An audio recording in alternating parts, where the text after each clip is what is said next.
Welcome back, 6:50, time for your weekend forecast.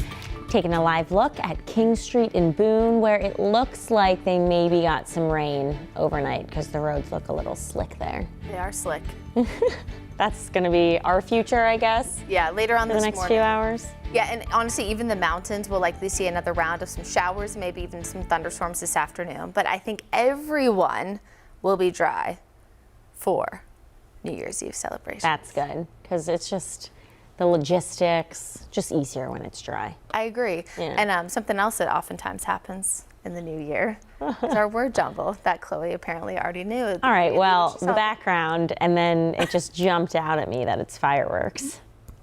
How funny would it be if I was wrong, though, or something? When I was putting it together, I was thinking about that Katy Perry song, and I was going to sing to you, Baby, yes. You're a Firework. But you are a firework, Chloe. Thank you, so are you. But we're going to see some not good fireworks before we get the good ones.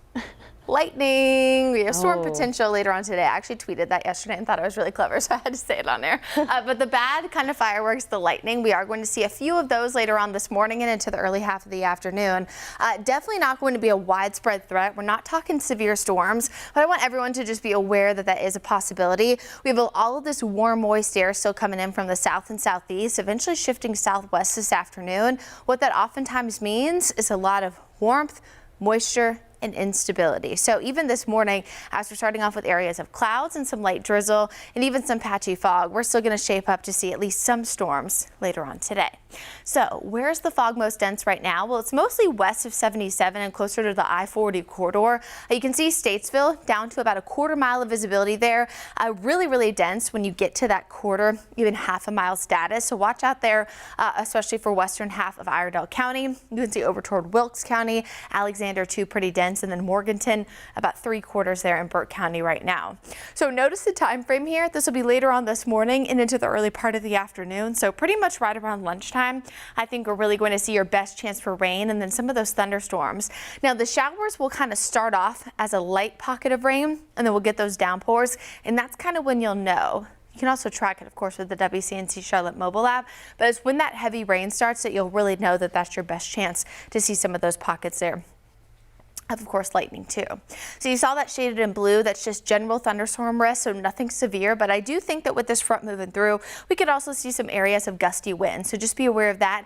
If you're putting out maybe some decorations, you have New Year's Eve party plans, things of that nature, I'd wait until all that rain, of course, and thunderstorm activity is over.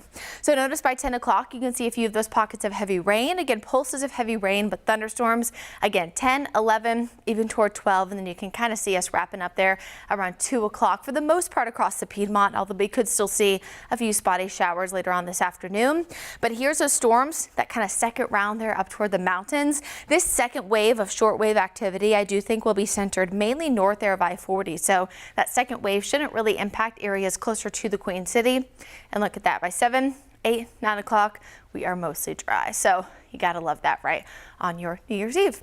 So last day of 2022, we are again going to see areas of rain, but we have a second round of more widespread rain expected as we get closer to Tuesday and Wednesday of the upcoming week. So tomorrow, first day of 2023, and you'll see in the Guy Roofing 7-day forecast, although we start off with fog, it's not going to be a terrible afternoon, but look at the rest of the week. Monday looks great. Tuesday starts off pretty nice, but we see showers and storms return in the afternoon. And yeah, with that sunshine and all that warm, muggy air, we are going to see a better opportunity for storms even on Wednesday before we see another drop in temperatures as we wrap up our first week of the new year. We'll be right back.